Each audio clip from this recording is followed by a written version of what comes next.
Okay, let's just sit here and wait for someone to come on. Hello! Good morning, good afternoon, good evening to you. Test 1, 2, 3. Everything seems to be working. I'll just give it a few minutes for everyone to, well, not everyone, for anyone who's around to pop on. Ah, and by magic, bonjour, Dalida, and Tony Duncan, just the man I need, audio expert. Tony, you always seem to pop up on the live streams, which is good. And that's good because I need your expert ear. Tony, can you hear me? Can you hear me? Is the sound good? I can't help the way I look, but that's just the way I look. But if it's important that you can hear me. If you can hear me, let me know.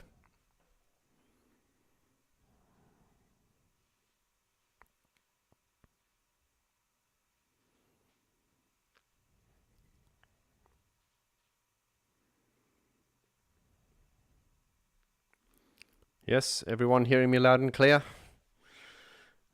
If you can hear me loud and clear, just say yes. Yep, loud and clear. Thank you, Tony. Coming from you, I'll take that as a clear confirmation. Pablo, hello. CV, hello. Nina Wilder, hello. Oliver, hello.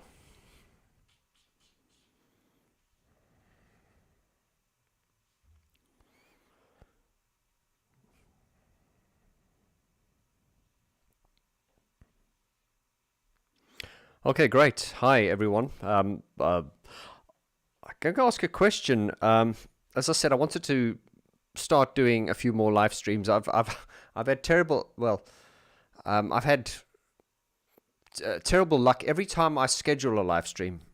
It seems to go wrong. Remember, I had people wait. I'd schedule a live stream maybe 48 hours in advance, and then when I hit go, it went wrong, and I had to cancel. But it seems as though the live streams that I just jump on, they always seem to work. But I would like to incorporate live streaming into the channel, just because it's a great way to connect, sort of instantly. So I don't know how you guys feel about Saturday, around about this time, probably every other Saturday, or around about this time on a Saturday. If that suits you, just let me know. I know we're all busy, and I don't expect people to, make time for me, or it's just life is busy. So I was just wondering how Saturdays seem for live streams to you all. Today's live stream is going to just be as you can see by the thumbnail, a news update. I'd like to do these more frequently, probably, as I said, on Saturdays, if that suits you all. Just popping up and let you know what's happening and to update you what's coming. So,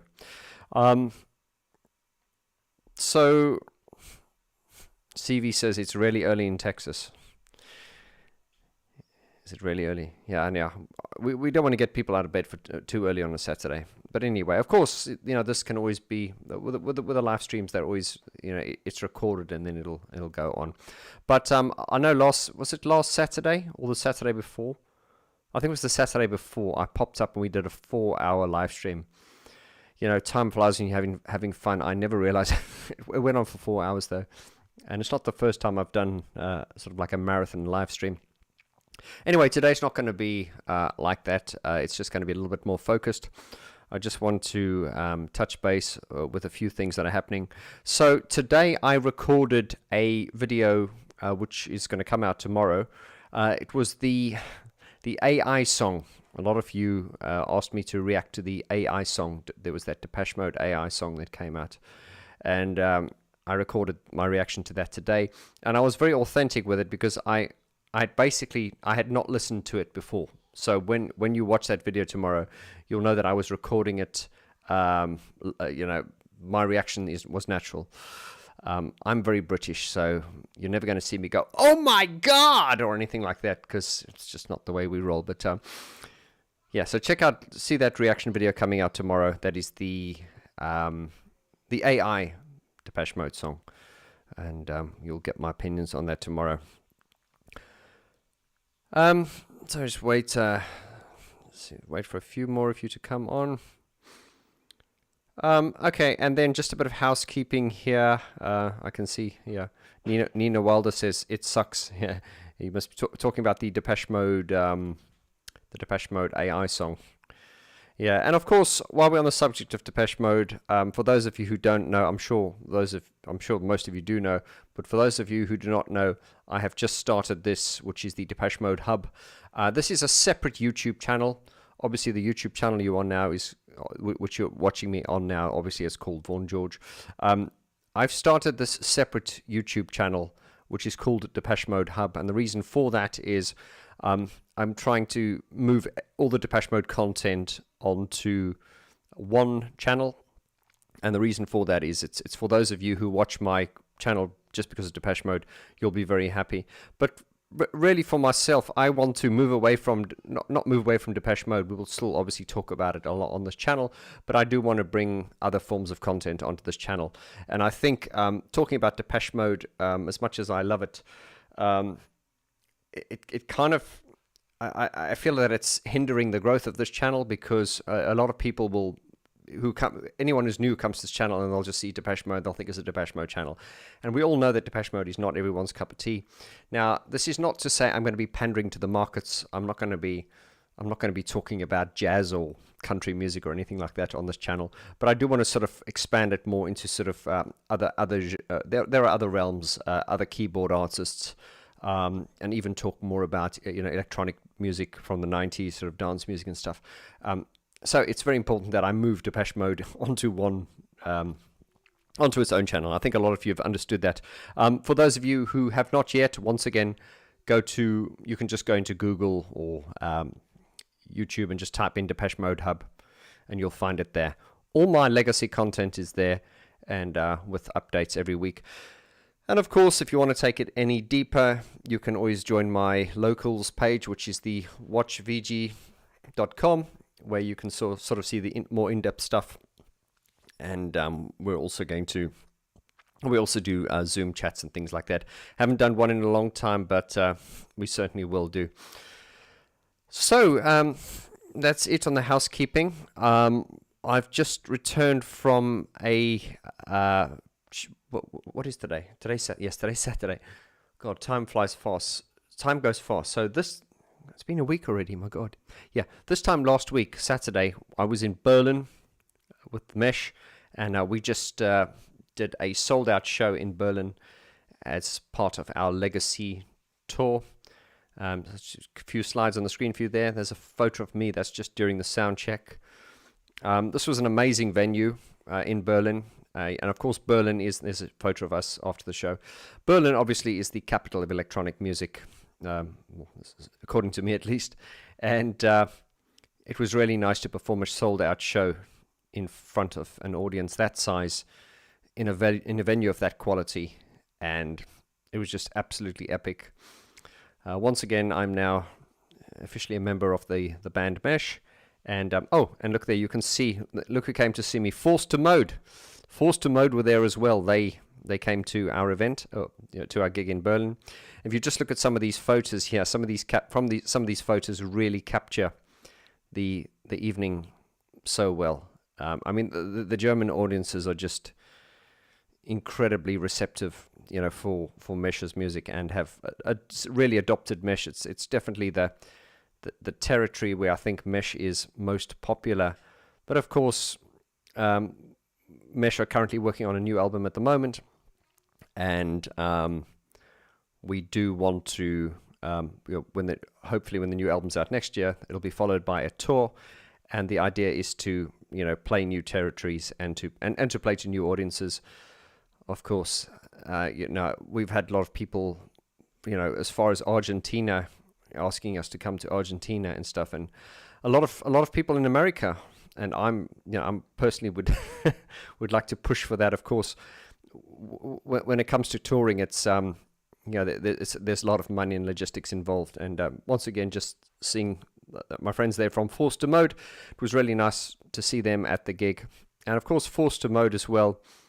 They do a lot of shows in Europe. I think touring the world is a is a nice thing to want to do, but logistically, it's a whole new game. So certainly, that is why I'm always in awe. If we talk about Depeche Mode a lot, just the size of that production they did in the last the Memento Mori tour was incredible. I know a lot of you moaned that you would have liked to have seen Depeche Mode do a world tour, because the Depeche Mode tour was not a world tour. It was really just a European and an American tour. But then again, I think, if you do ever tour, you'll know how hard work it is. It's a lot of hard work. But anyway, that's just a little bit of updates. Now, we have one more Mesh show. Well, we've got two more. I'm back to Germany next Saturday. We're playing in Leipzig, and that is another huge, an even bigger venue. It's almost sold out. I believe the tickets might sell out within the next few days. Well, if not today, but it's that venue in Leipzig is almost sold out. And then we've got another smaller gig. I don't like to say smaller gig. Let me just say it. Then we have another gig in Frankfurt on the 25th of May. And then there's possibly a few more coming late in the year, but I'm not going to say any more now, because for now, once these legacy shows are finished, all focus will be on producing, recording, and completing the new Mesh album, as there has not been one in, I believe, 7 years. So that's really what's sort of been happening recently. I'm trying to think of anything else that is coming to mind. Oh yes, you guys are probably wondering what happened to my Alan Wilder album review series. You'll be pleased to know that that is, I said it was going to come. Hang on, here it is. It was going to come out in March 2024, and I just got a bit overrun with everything I had to do. But please understand that it is in production, and it will drop not long from now. But like with all these things, I try to do them as best I can. The Depeche Mode album review series, which has been going for years, that is still continuing. We have just, I think a couple of weeks ago, I just dropped the latest episode, which was on condemnation. The episode on Mercy in You will be coming out very soon as well. And then obviously, as the Depeche Mode album review series is, it's like one song per episode. I remember when I started the Depeche Mode album review series, I think with the Speak and Spell album, I did like the whole album in one episode, which was like 40 minutes. But then by the time I got to Violate, it was like one song per episode. And I think some people thought that it was overkill. I do sometimes think that the levels of detail that I go into are are just insane. And I think that's just for me, because I am quite, I don't know, I'm very perfectionist in what I do. I have a little bit of OCD. I always like to really... what I need to understand is that most people aren't like me. Most people just want the gist of it. But then again, there are people of you... There are a lot of you on this channel that like the detail I go into. There have been some constructive criticisms of my content where people say, well, Vaughn, maybe you're overdoing it. Why don't you just do review an album in one episode? I guess that's a view. You'll see I've started to drop. I did a couple of video. I did a video was it a week ago, of Erasure, where I analyzed the song Ship of Fools. And I think that is a nice format I'd like to sort of continue with now, is where we just maybe a video that's about 15 or 20 minutes. I'm that short for one of my videos, where we just analyze a song and then maybe play it out at the end. I think that'll be good. I think also when I do these long album review series, it's where they keep going on. I think sometimes people just forget about this stuff, and that is one of the reasons why I started the Depeche Mode Hub. That was because if you've missed out on any of my content, you can always go on there and you can kind of binge watch everything, because on the Depeche Mode Hub, we focus only on Depeche Mode. It's nothing else but Depeche Mode. In fact, the Recoil album review series will not go onto the Depeche Mode Hub. I want to keep the Depeche Mode Hub exclusively for Depeche Mode. Let's take a few questions, guys, while I'm babbling on here. Sorry. Your interaction and your questions are important to me, so let me just see what you're saying. I'll start here.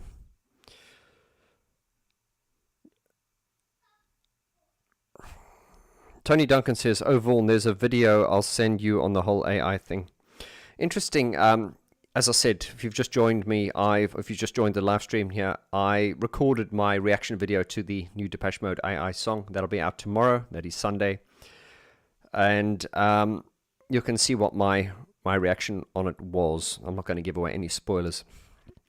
But yeah, AI is something that is really scaring me at the moment. In fact, I think we will do it. There'll be a lot of subjects of AI on my channel now, and without segueing into it too much, you know, I think we're getting to a point now where I think we're monkeys playing with fire. And whereas I don't think artificial intelligence in itself is a bad thing. I think with all the technologies, the downfall to humanity will be human beings themselves. Whereas AI is just a tool. It can be used for fabulous things, but there are, of course, people in governments and people with ulterior motives who will use that AI for bad reasons. Just, you know, without getting philosophical, you can use money to build churches and build schools and feed the poor, but you can also use money to buy weapons and blow countries up. So AI is not the problem. The problem is the human condition, which is greedy. And that's unfair because there are good people in the world, but sometimes the evil is always more powerful than the good, which is unfortunate. But anyway, let's keep it light, shall we? Oliver, the AI song is surprisingly good. Is a surprisingly good filler song, but nothing outstanding. No gorisms. Yes, you're right. I mean, check out my video tomorrow. You know, once I'd finished recording my reaction to that song and I'd uploaded it, a lot of insights came to me and I thought, okay, I should have said this, but that's not what a reaction video is about. The reaction video is about hearing it for the first time and sort of reacting to it and capturing that. So I was very authentic to that, and that the way I recorded it was exactly what I was thinking at the time. And of course, I think I might release a follow-up video to that where I can, you know, now that I've stepped away from it and I can think about it, I might even break that song down on the keyboard and analyze how it's done. AI is very clever these days, and it does scare me.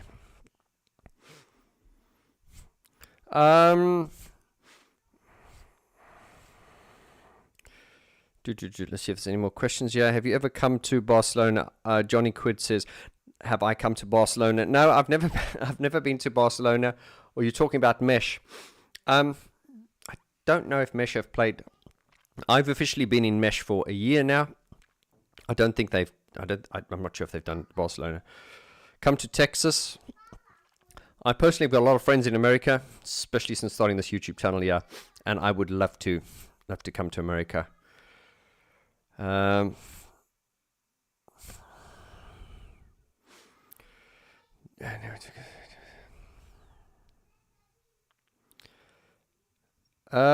there. Here's a regular one. Die Aswanderer Duco. Excuse my pronunciation.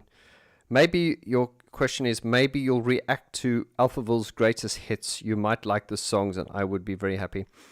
A friend of mine, Simon Forsyth, just reached out to me recently and asked me if I want to go see Alphaville in Berlin next year for their 40-year anniversary. That'll be interesting. I've actually, if you look on my channel, I have actually, must have been about 3 or 4 years ago, in the early stages of the channel, I did actually do an album review on Forever Young, the first Alphaville album.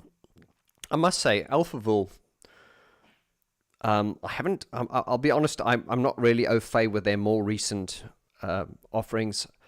You know, obviously there was Forever Young, and there was Afternoons in Utopia, and so I had their first 3 albums, and I must say that Alphaville were unusual in that their very first album to me was like their best. If we take bands like Depeche Mode and Pet Shop Boys and Erasure and things like that, they kind of started off and then they got better and better. But with Alphaville, it's like their debut album, Forever Young, was just like, it's like they've been chasing that forever. I just think that was their best album, and it was their debut album.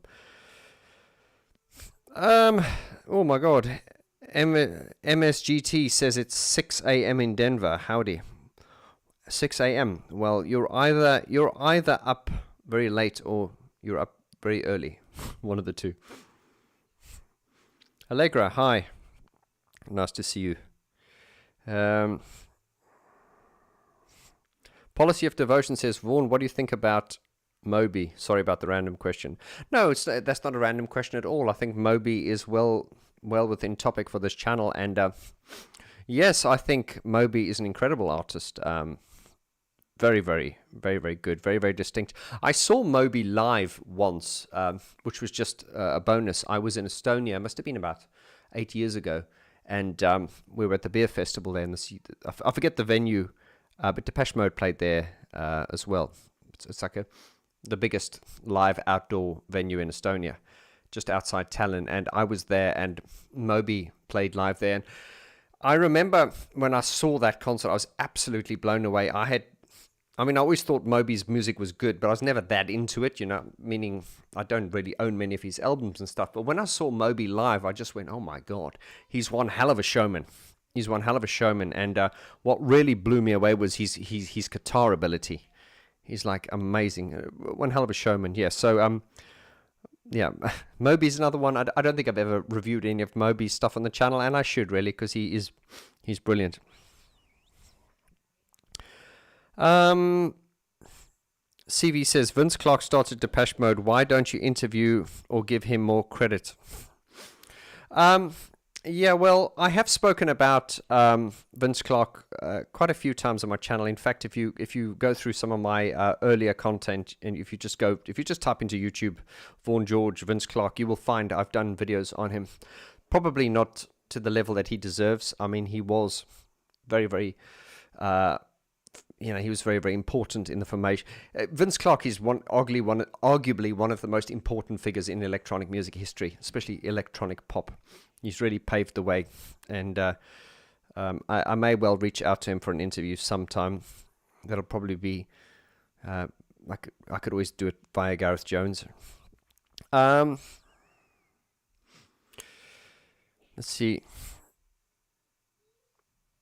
Tony Duncan says people will be losing their livelihood. I don't know what that's in reference to, but I'll get back to you on that one. Johnny Quid, what do you think of Jean-Michel Jarre? Once again, I've spoken about Jean. I think I haven't actually done. You see, I feel really. You see, this is why I'm moving Depeche Mode away onto another channel, just so I can talk about other things. Yeah, because the thing is, what's going to happen is one day I'm going to do a video on Jean-Michel Jarre on this channel, and then people are going to miss it because they're going to just see Depeche Mode. So, love you, Depeche Mode, but I'm moving you to the Depeche Mode hub. There we go. If you've not subscribed to that one, subscribe to it now, and you will not miss a Depeche Mode video. Interestingly enough, a lot of people who've been following me for years, who have joined the hub, said they have found content they never knew existed, and hence that's the reason exactly why I moved Depeche Mode into its own YouTube channel, because I think they deserve it, and it just keeps things easier. To answer your question on Jean-Michel Jarre, yes, I don't think it's possible to be an electronic music producer or musician and not be a fan of Jean-Michel Jarre. I just don't think it's possible. I think he is brilliant. Another one I love is Vangelis. And what's interesting, I don't like to compare artists, because comparing an artist is like comparing an apple to a pear. It's a pointless thing to do. But I think we'll all agree that Jean-Michel Jarre is legendary, and so is Vangelis. But what's interesting and what really blew my mind was when I learned that Vangelis was not classically trained. Jean-Michel Jarre, who's obviously the son of composer Maurice Jarre, which is interesting. Jean-Michel Jarre, classically trained. Vangelis, not classically trained. And that was quite surprising to me, because if you listen to Jean-Michel Jarre's music, you can really hear, although it's synthesized and electronic, you can hear by the arrangements that there's so much classical influence there. However, when you listen to Vangelis's music, you also hear the classical music influence, although Vangelis apparently has had no formal training.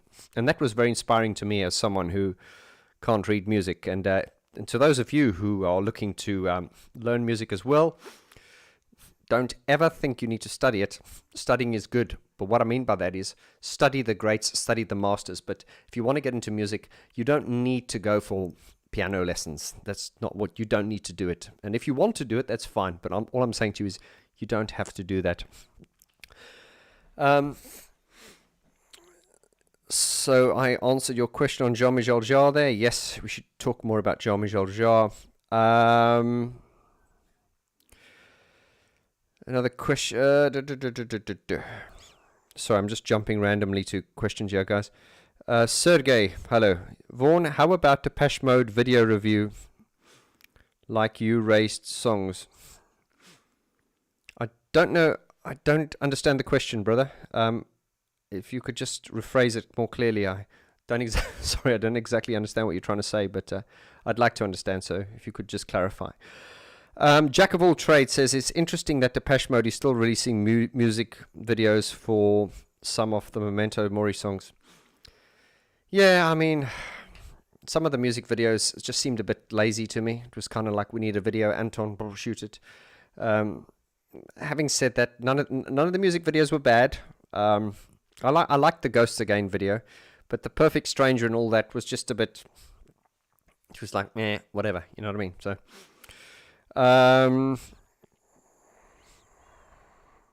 Pablo says Vince Clarke leaving Depeche Mode was the best thing.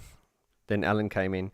Yeah, interesting. I do think Vince Clarke leaving was a good thing, because we got Erasure and then we got Depeche Mode, and we got Martin Gore stepping up as the songwriter. So we got the best of both worlds. Their songwriting styles are very, very different, but I think we can both agree they're equally genius in their own ways. Hector says peace and love from Poland. I'm sending it straight back to you, brother. And on that note there, I am looking to. I don't want to talk too much until my ducks line up, but I am looking to come to places like Poland, Hungary, the Czech Republic, and do like meet and greet nights, where we'll have a piano and we'll play. I'll probably sing you guys some Depeche Mode songs. So yeah. That is something I want to do. There's a very big. I've had so many offers to come to these Eastern European countries, and now that I'm living a lot closer to you guys, as you guys know, I'm now in Estonia. So I'd really like to explore those territories.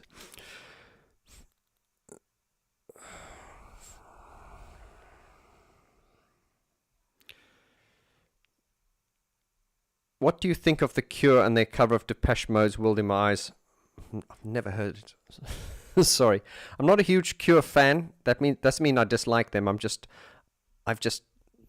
never really gotten into The Cure, even though, I recognize them as a great band. Have I listened to Vince Clarke's new album? Yes, I have listened to some of it. I haven't listened to all of it. I was listening to it because I intend to review it on my channel. And yeah, I think it's very different to what people expected. Tom Lennon says, hi, does anyone know if there's a way to get hold of Alan Wilder? Sounds from the Music and the Masses tour. So I don't know why I'm laughing. It's just every time I see the word Alan Wilder, I just laugh. Not in a bad way, but it's just, I love you guys. You're all just missing Alan.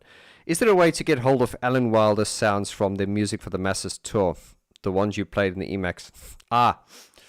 Now, it's a bit of, I've said this before on the channel, the sounds I got from my sources, and I use the sounds for demonstrational purposes. My disclaimer always is that I do not own the sounds, and I therefore have no rights to them. And in the earlier days of the channel, I was always conscious of the fact that I may well be contacted by the record company or someone telling me don't use those sounds. I never did, because I think in their mind they're probably thinking, oh, I mean, I'm harmless. I'm a small channel anyway. But at the end of the day, I'm giving them I'm giving Depeche Mode free promotion. Not that they need my promotion. Once again, I'm just a small fish in a big pond. All I can say to you is, wink, wink. Those sounds are available out there, but I am not able to part with them because of in the position I'm in. I cannot be giving copyright material away. So I hope that's clear. Vaughn, do you think there will be another Depeche Mode tour? Rather think that maybe there will be another album. Oh, I really think there will be another tour. I think their manager, Mr. Kessler, if you remember the 101 tour, we made loads of money, lots and lots of money. Um, Certainly, there was nothing on this tour that made me cringe and go, "Oh my God, they're getting old" or anything like it. Look, we're all getting older, and Dave doesn't move as fast as he does, and all that. But none of that matters because there are mitigating factors here. As you get older, you adjust the sets and the pace to your your stage of life and everything. So I think the Memento Mori tour was incredible, the way it was done and everything. I had my comments on some of the things which were just personal opinions, but I think that the whole production and everything was outstanding. It was really a few steps up from the World Spirit tour. So to answer your question, I don't think we've seen the end of Depeche Mode. Certainly Peter Gaudino, there's some video footage of him signing an autograph for a fan, and someone asked him, will you keep going or something, and he said something along the lines of, as long as we're fit. So I don't think there's any intention to stop now, and we pray for their fitness and everything, and indeed, you watching this, we pray for everyone's health and vitality. So yes, I do think they will do a new album again. Once again, to repeat myself, they will stop eventually, but I think they will always continue with musical endeavors. I think Martin will continue with these modular synth stuff, and Dave will probably continue with Soul Savers and stuff, but they'll be going for a long time. But a lot of people thought that this may well be the last Depeche Mode album. I don't think this is, actually, especially looking at the way, certainly when this tour started, I was a bit curious to see how it would go,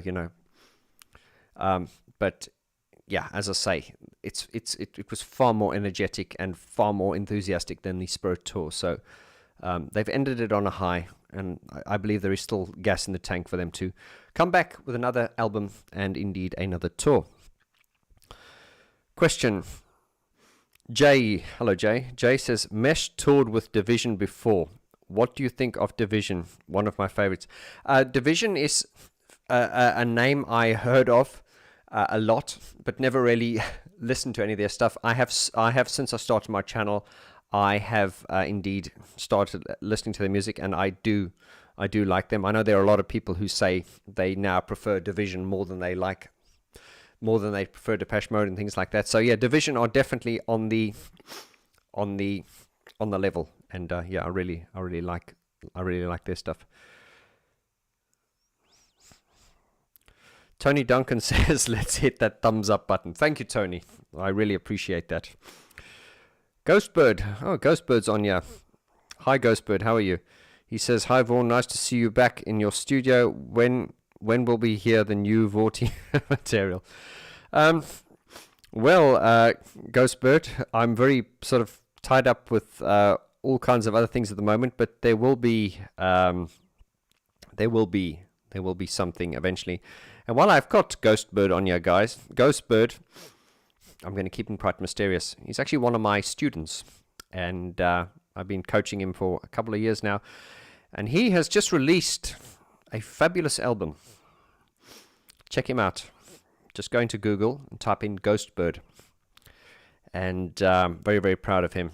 The Colors of Our Thoughts, it's called. Correct me if I'm wrong. His debut album. Very talented guy. Do check him out. Right. Sergey says, hi Sergey, says, Vaughn, I mean video ratings from the best to the worst. Oh, I see what you mean, Sergey. Thank you for clarifying that. Have I not done that? I think I did a video a while ago called Depeche Mode Albums Rated by You. I kind of put it to the community.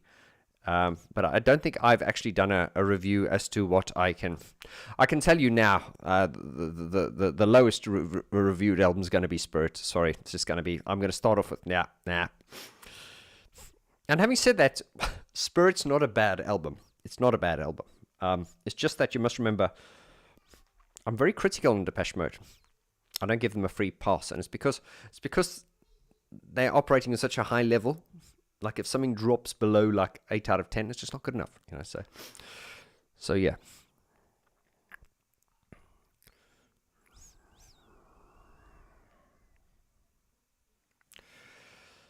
Right. You're welcome. Johnny says, what is Alan Wilder doing?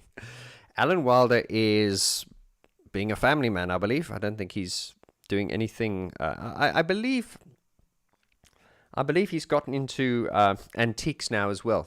But hey, man, he's living his life.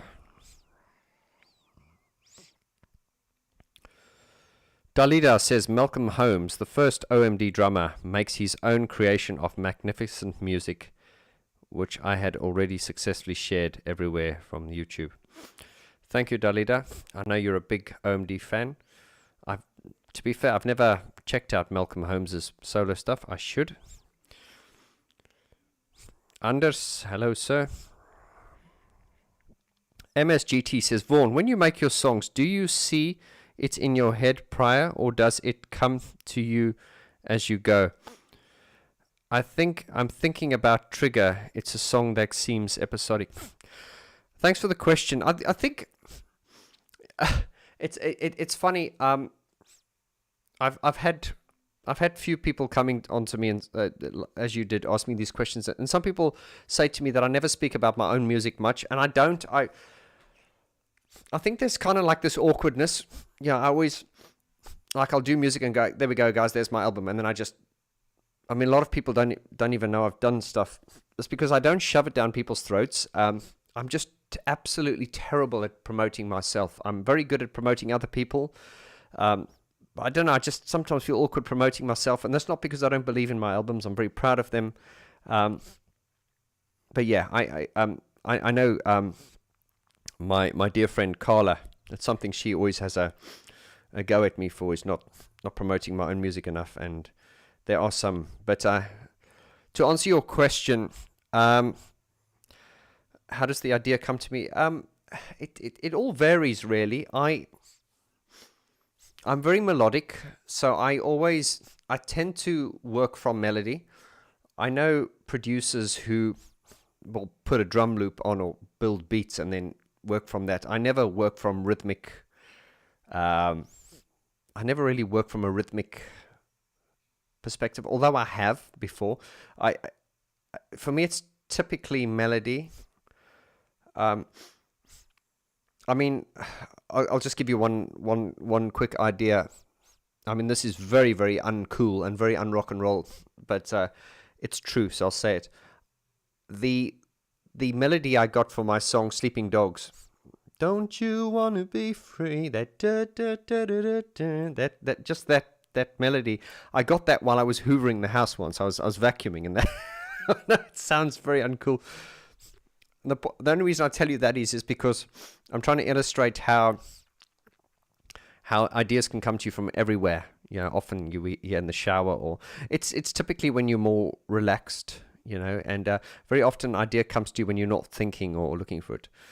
But the song Trigger, I can't specifically think where that idea came from, but I'm very proud of that track. I think it's very good. And I said that without any arrogance. I'm very proud of it.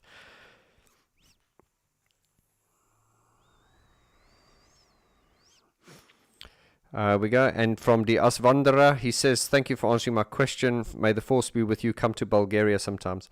Yes. Bulgaria is another, as I said, I'd love to visit a lot of these countries. Do like a meet and greet, and we can have some drinks and play some piano and have a laugh.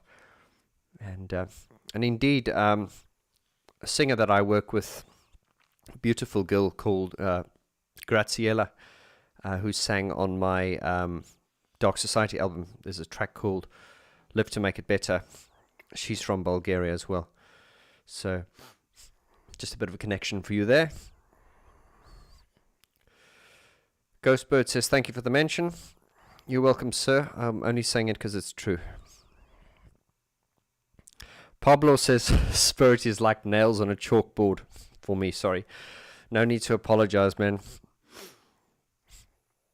I've had this before. I've had some really bad pushback from some people going, you're supposed to be a Depeche Mode fan. Why are you saying this about Spirit? And I usually say, well, first of all, you're coming at this like a 5-year-old. We don't have to like things we don't want to. Secondly, don't mistaken me for a Depeche Mode fan club. This is not a Depeche Mode fan club. I love the band, but I come down on them hard, and that's their fault because they raised the bar so high. So when they release something like Spirit, I'm like, I'm sorry guys, I'm not having this. But they've redeemed themselves with the latest album, so all is forgiven. Let's move on.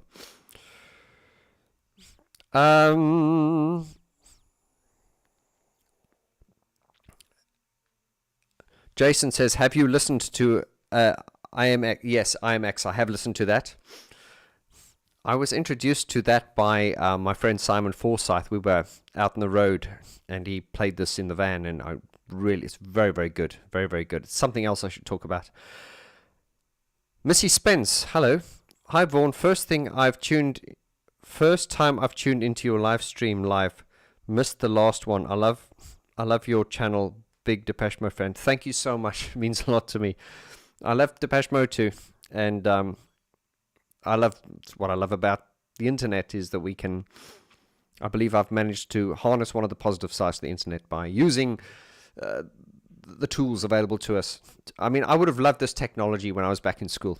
It's just wonderful that we have this opportunity now, and so many people I've connected with now later on in life, I realize we would have gotten on so well in school. But of course, this technology never existed 500 years ago when I was still in school.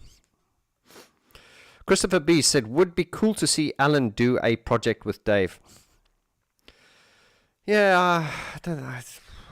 Personally, I'm more of a Martin Gore fan, to be honest. I love Dave and I love Depeche Mode, but I think as far as solo stuff goes, I'm far more into Martin Gore. So if it was going to be a collaboration, I would like to see a collaboration between, if I had to choose, I'd say Martin Gore and Alan. That would be more, for me personally, I'd find that more interesting. Because I think Martin's a far better songwriter, and we don't want to compare, but he's just a masterful composer and songwriter. Iceman, I like that name. Hey Vaughn, do you have a favorite synthesizer? It's very difficult. No, I don't.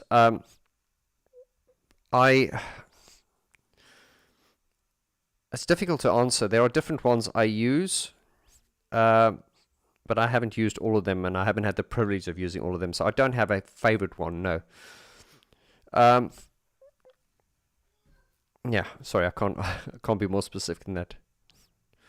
Tony Duncan says self-promotion is hard. You're right, Tony, and it was one of my American subscribers. He's a friend of mine and a subscriber. He actually said to me once, Vaughn, he said, you've been living in Britain too long because you've become too British. And I think with the Brits, there's always this form of apology, like, oh, here's my album, my apology. Whereas Americans are kind of like, here's my new record, bye. Americans, that's what I love about Americans. They can be really confident and upfront, and we Brits have always got this level of apology. So that was a bit of a wake up call, and that friend told me I need to be more American and less British. Alison, hi. Fun fact, DM has worked with dancers visually for the first time in 2023 for the Memento Mori. Oh yes. Would that be the flamenco dancer? Right, MSGT says, it's the fans who have lost the right to criticize. It's the fans who have lost the right to criticize. Will Hadcroft, any updates on the remake of Gary's Sacrifice album and released? Hi, Will. If you've not seen that interview I just did with Aid Fenton, podcast probably about 6 weeks ago, check it out. We spoke in depth about that stuff. I believe Sacrifice, Exile, and Pure have now all been completed. Sacrifice, Exile, and Pure were re-recorded and remixed.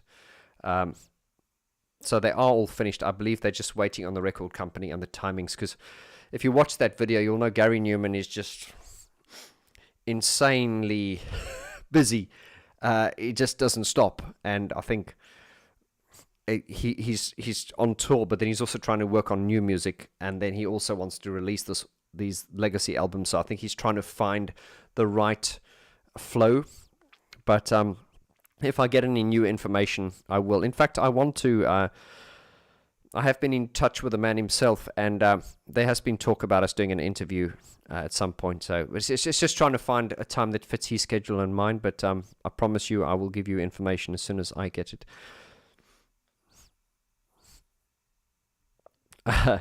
Jack of all trades, you're more of a Gore fan. What happened to the Alan Wilder fanboy alert? Oh yes, the fanboy alert is still there. But you must remember that, and this is not a competition, but as brilliant as what Alan is, Recoil was never as successful as Depeche Mode, and this is why it always comes down to the song. You know, I don't believe Depeche Mode is as sonically good now as what it used to be when Alan was in, but they still do well. Whereas Recoil on the other side, it was sonically brilliant, but they're not song based, and this is where I think most people struggle with music when there's no song, and this is with Depeche Mode because Martin writes songs.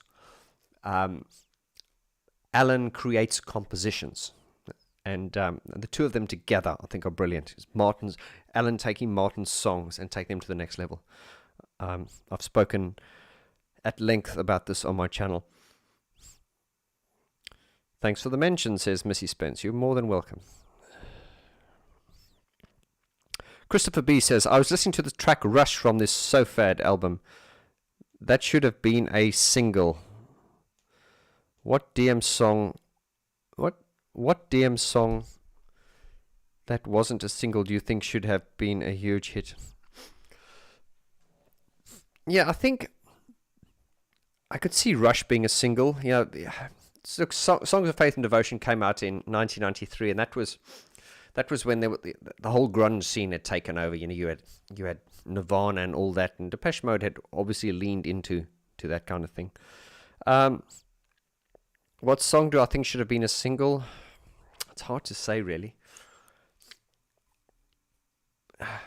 I think Fly in the Windscreen would have been an interesting single, and of course there's history behind that, because I think Alan wanted that to be a single, but they said you can't have that as a single because it starts off with the words "Death is everywhere."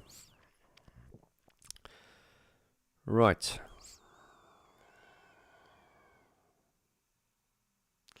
MSGT says, Americans are bold. It's why we fall on our faces a lot with pride. It's a view, you know. I think with everything in life, it's just trying to find that balance. You know, I have my American friends who, and we are generalizing, yeah, who are generally more, I just find the Americans are generally more upbeat than the Brits. And then if you spend a lot of time with them, it's like, yeah, you get that good feeling. But then you spend too much time with that, you're like, okay, this is getting too much. I need to get back to my British friends again. And then you go, and then it's all, hey, it was a bit more. See, the whole British mentality is, oh, yeah, it's probably never going to happen for you. Whereas the Americans are like, yeah, you can do it. And I always find a healthy balance between those two mediums is always a good thing.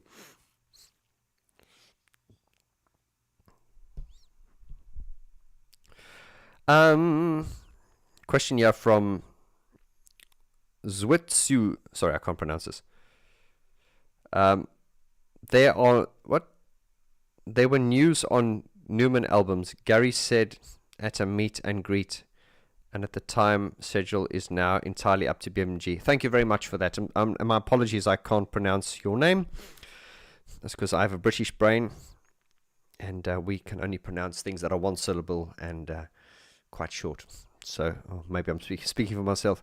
But yes, that does sound about right. So it's entirely up to the schedule of BMG. I know Aid said there were many factors that had to come into play. The many things that had to line up. But that sounds about right. BMG are probably trying to schedule it in. Jenny Hadler, hello. Speaking of Numan, any chance you could interview Raven Numan with her album is released? Well, Jenny, if you know, I'll give you some inside information here. I've reached out and they haven't come back to me, so I guess I'm not cool enough. So if you're watching this, Raven, the offer still stands, but I'm waiting for your answer. I won't beg. Um,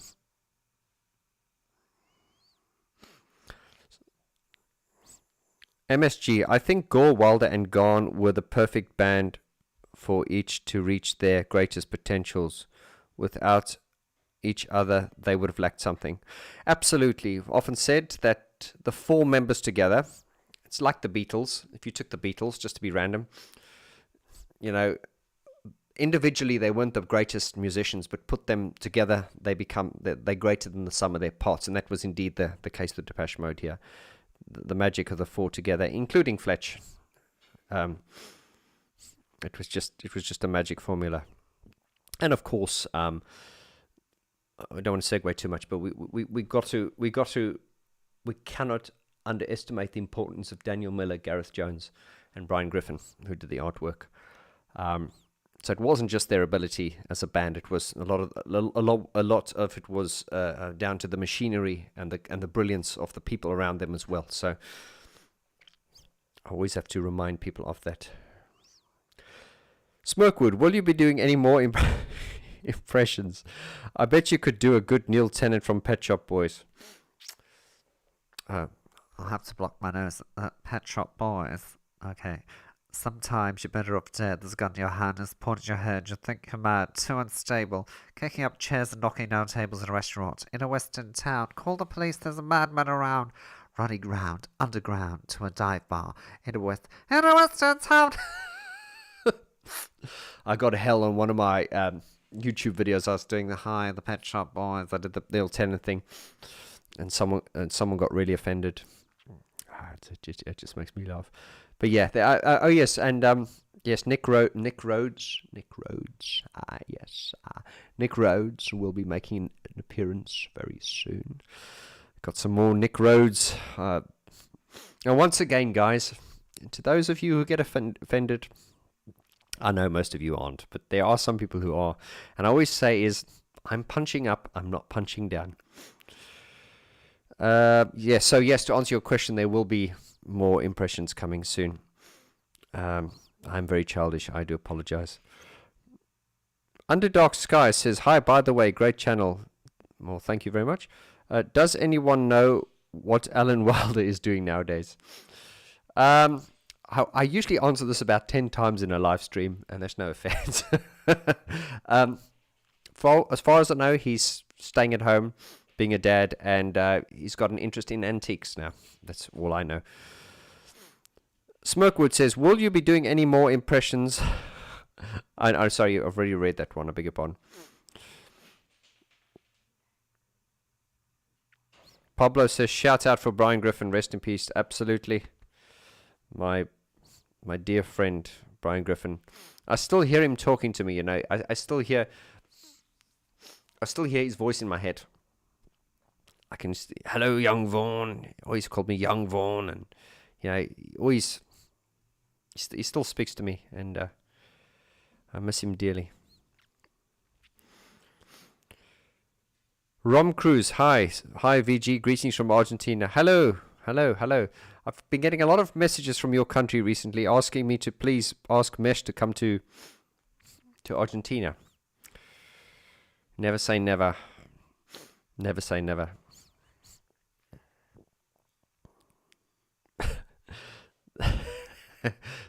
MSG says that was a good Neil Tennant. Okay, well, I'm glad you think so. Thank you. Oh yes, Nick Rhodes, nice ass. Yes.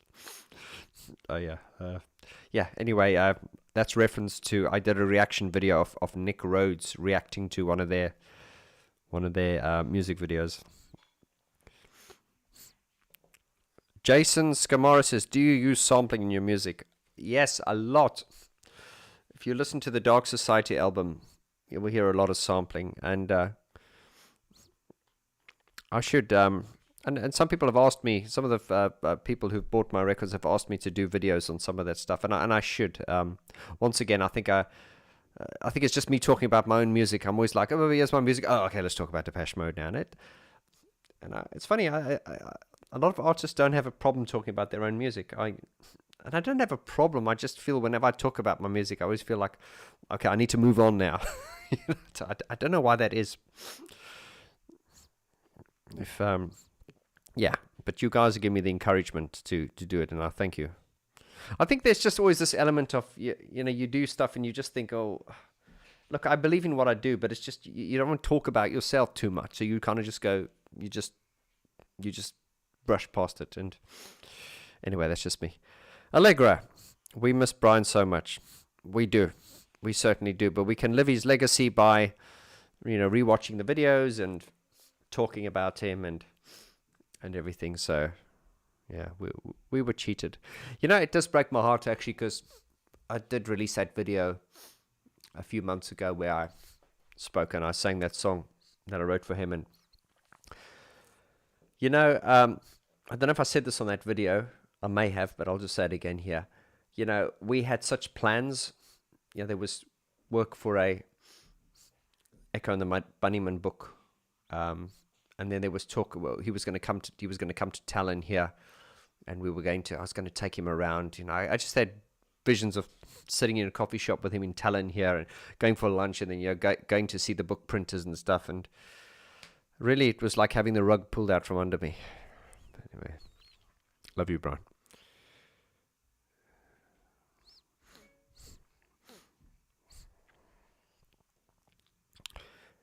Johnny Quid says, "What do you think of the new PSB album?"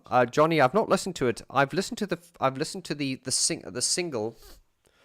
I forget what it's called, but I listened to it, and I must say, I said this on my last live stream. I think Pet Shop Boys, their more recent music to me, it's kind of been a return to form, a little bit like Depeche Mode when they did the last album, Memento Mori. It is kind of like a return to form. They seem to be kind of finding what made them great again. And certainly, I also said with Pet Shop Boys, there was a stage where Pet Shop Boys' music to me just sounded quite like generic dance music. And if Neil wasn't singing, it just sounded like generic dance music.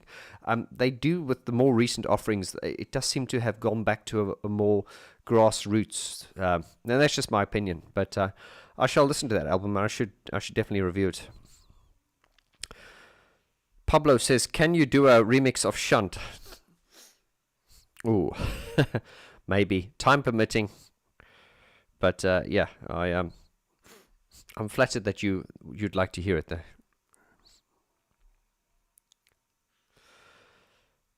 Vaughn, who would you like to write a song with, dead or alive? You spin me. I know. I'm thinking of the band Dead or Alive. You mean either someone who's dead or alive? Oh, that's a very good question. I think Lou Reed comes to mind, actually. I like Lou Reed a lot, actually. Funny, I didn't speak about it much on the channel. Yeah, I mean, what I love about Lou Reed also he's just one of those artists where there was nothing to prove. He just was what he was. He didn't try to be a good singer. He didn't try to be a good artist. He just was brilliant. He didn't try. He wasn't trying. There's just like an element of absolute coolness there. So, Alison says, "Hi there. Have you ever seen Duran Duran live?" No, Alison, I've not. And I must say, I've said this before. I always liked Duran Duran.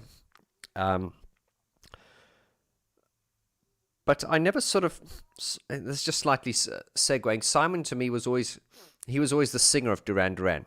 So, but I sort of never recognized him I never thought he was a great singer. I never thought he was a bad singer. I just thought he's the singer of Duran Duran. But I must say, of the recent footage I've seen of him, his voice is amazing. He's really, really, he's one of the vocalists from that generation. He's gotten better. And to answer your question, I've not seen any of their live footage, although I have seen, I have never seen them live, although I've seen a lot of their live footage on YouTube, which is not the same thing, understandably, but you can get an idea of the production, and yeah, I'm the top of their game still. But I should go and see them live. I'll go dressed as Nick Rhodes. I'll try and sneak into the dressing room and see if I get arrested. I'm so childish. Allegra Jones says, Vaughn, you're a man of taste because I like Lou Reed. Oh, thank you, Allegra.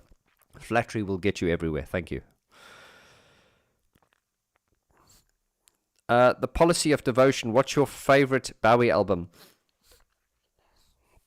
I'll have to get back to you on that one. There's also another one I don't talk about much. Yeah, I think I've got quite a broad taste in music, but I think people would be mistaken for thinking I only talk about Depeche Mode. And I do, if you look at my channel. That's why we're moving everything onto the Depeche Mode hub. I love you, Depeche Mode, but I need to move you forward. Just doing an adjustment here on my mic.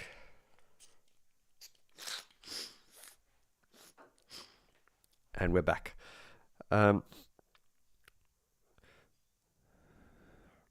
MSG says, by the way, I've managed to turn all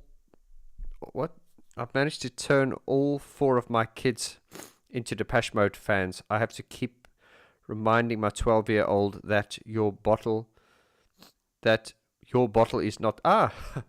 Thank you.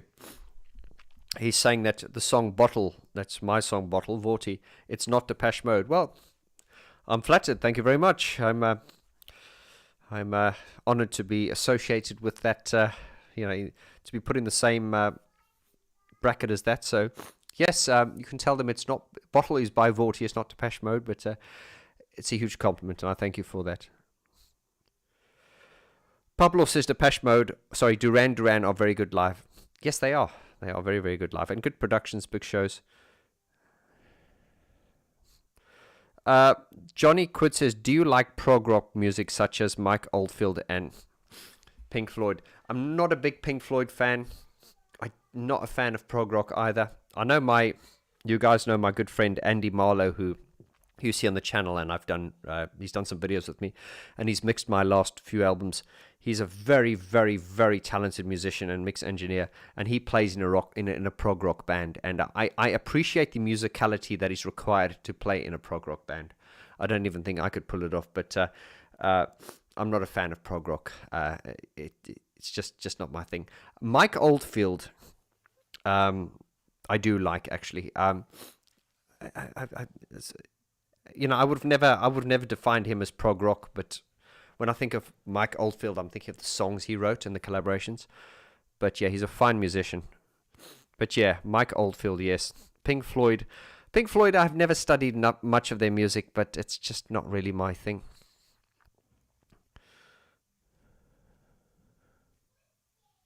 Great question, Policy of Devotion, you saying, okay. Right, Tony saying, okay, folks, I'm out of here. Have to work. Thanks for the stream. Thank you, Tony. Good to see you, brother. Tony, the hardest working man I know in production. Prolific as hell. And love you, Tony. I'll see you soon. Jorgen, hello. Love your channel. Thank you, Jorgen. And that you're covering these acts with such passion and expertise. Well, I can say passion. I don't know about the expertise, but thank you. I give my opinion. I wouldn't call myself an expert, but thank you. Depeche Mode is also my favorite. What about Pet Shop Boys? And do you have any plans to cover them also? And Aha. These are all bands that I love. And once again, I'm going to repeat myself. That is why we're moving Depeche Mode to the Depeche Mode hub, to their own place, so that I can focus on doing other acts as well. Yes, I hope that answers your question. Patrick says, hello from Northern California. Hello to you, Patrick. I hope to visit your fine state one day when I do make it to America. I've just got to find plans to tie everything together. Jack of all trades, are there plans for DM post Alan Wilder review series? Yes, I sometimes said I was only going to run the album review series up until Ultra, but I'm going to do them all. Although the more recent albums, they'll probably just be one episode album. That doesn't mean I'm going to, do it half-assed. I think that's one of the reasons why I don't release a lot of content, because I put a lot of effort into everything, and I don't like to be half-assed about things. But certainly the sort of legacy Depeche Mode area, the sort of Wilder area, the Wilder period, I have a lot of the sounds here for those records, and so when I review them, I can demonstrate them. For the more recent stuff, which is not very sort of keyboard driven, so to speak, there's not much I can demonstrate except for the song structures, but I do intend to do all the albums. It just might take some time. Tony, love you too, mate. Underdog Skies, can you perhaps do another session showing more mesh keyboard parts? Yes, actually, we have something that people have asked for, mesh fans have asked for, and some of my Geek Talk fans have asked for, if we could do like a stage walk when we get to our next show, demonstrate, how we run the shows, and some of the keyboards and guitars and drums and things. Now, full disclaimer, we had every intention to do that at Berlin. We had our camera guy there and everything, but we just ran out of time. It's just we set everything up, and there just wasn't enough time because we had to bring the support acts on to set up and everything. But that is something that I think a lot of you who are more Geek Talk fans will probably find quite interesting. And this was the wonderful thing about joining Mesh was I was given complete sort of free reign to sort of not do what I like, but it was like they trusted me to kind of that I wouldn't go up there and use shit sounds.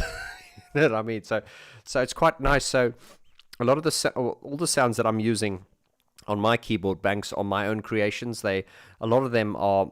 I think if you're a Vorti fan, you will recognize a lot of the types of sounds that I use, because that's very much my taste that I'm using in the Mesh shows. And that's what was really nice about joining this band, is they treated me as an equal.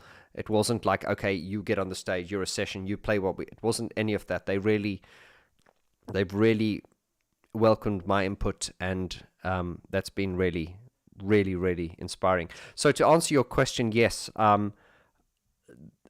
if there is time, I'm hoping to do, at the Leipzig gig to do a video where we walk around and show how everything is set up. But if we don't get around to doing, I'll be disappointed if we don't. But if we don't, we'll eventually be able to do that. But if we don't do it this time, then I will do a video here in my studio where I'll probably open my sound bank and just show you guys some of the sounds that I have put together and play live. I hope that answers your question. And the next question here from the Auswanderer Duco. I'd love to know what that means in English. It sounds really elaborate. Vaughn, do you know the band Crom, especially the album Synthetic Movement? I don't know, actually. Pardon my ignorance. No, I don't. Give it a listen. Okay, I should. I think I recognize the name.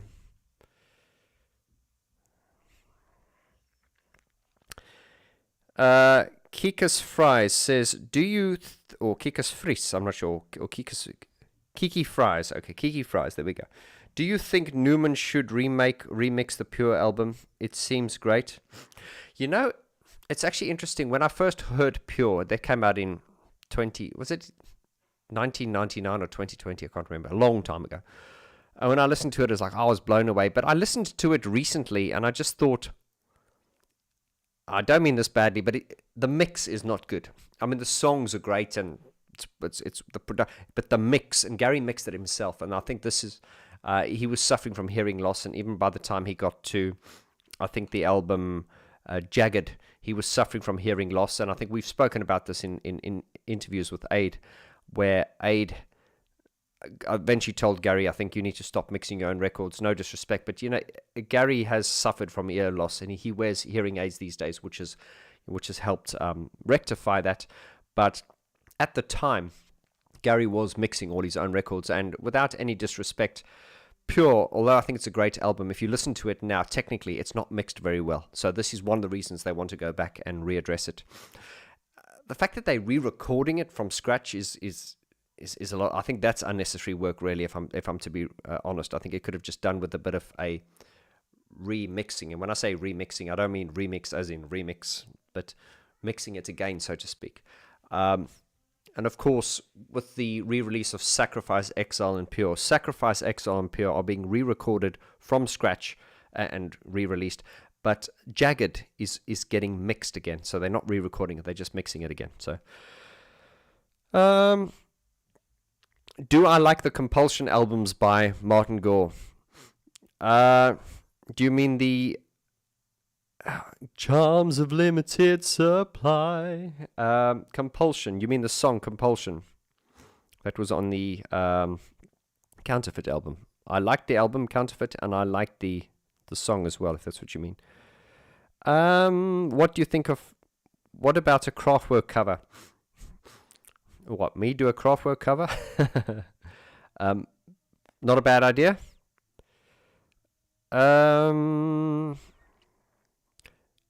Dalida says, I bought a Depeche Mode book, DMAC Taschen, and found it in English. What do you think about this? Oh, is that the Depeche Mode Anton Corbijn book? I've not bought it. I flipped through it. I wasn't going to pay £100 for it. Nah.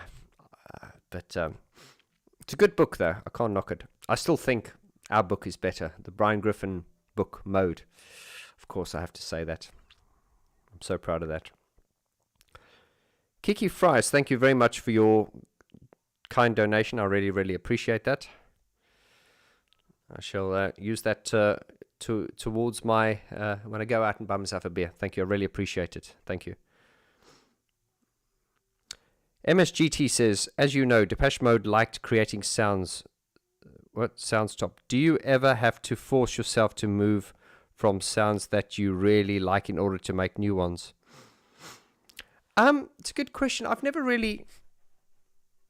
I don't know if you mean within the context of coming up with new music. Do you ever...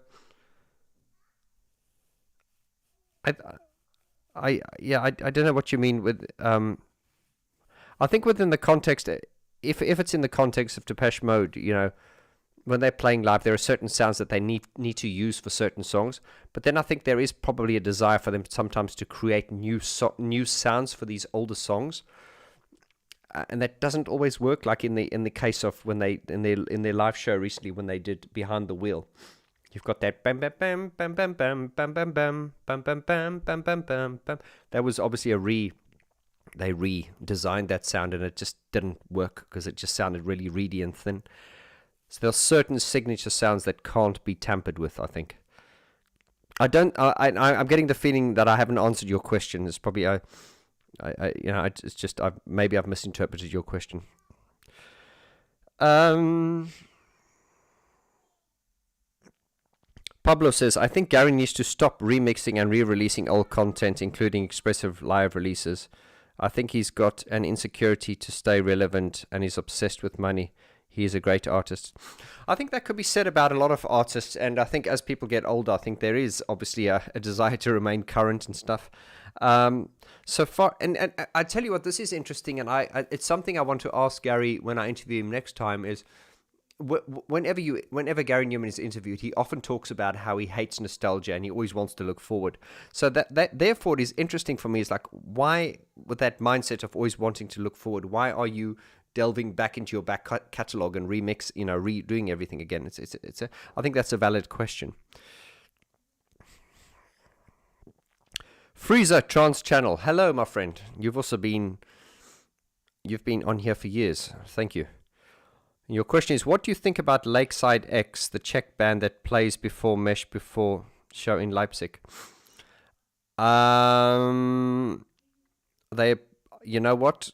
You've caught me out here. I need to research that. There's another. We got two support acts in Leipzig, and I always like to show them the respect by listening to their music before the time. So I will listen to that as I do before all our support acts, and I will let you know. But yes, I'm embarrassed to say I haven't listened to it yet. I'm sorry.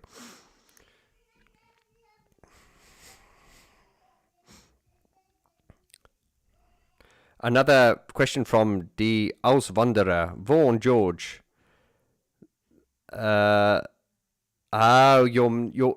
You're giving me an explanation of what your name means. It means the immigration documentary. Okay. I had the idea it had something, it had meaning to it. We report on our immigration from Germany to Bulgaria and our life here for 10 years now. Interesting. Thank you for the translation. Under Dark Sky said, I recently listened to Thought Criminal and 1984. Very good songs of yours. Thank you very much. I'll tell you what, I'm going to use this opportunity to give myself a shout out. Hold this space.